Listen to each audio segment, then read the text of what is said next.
Good day, ma'am, sir. I am Jarina Sabanal. I am 30 years old.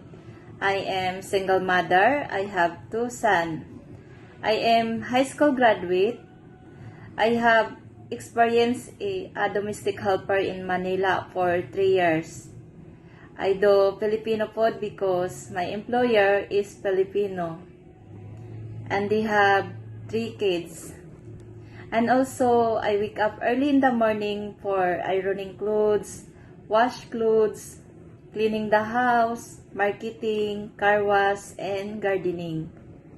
Ma'am, sir, if I hired me, I do my responsibilities with love and dedication. Hope that I will be part of your family. I treat your family as my own family. I am inspired person, fear of God, honest, hardworking, and motivated. Thank you.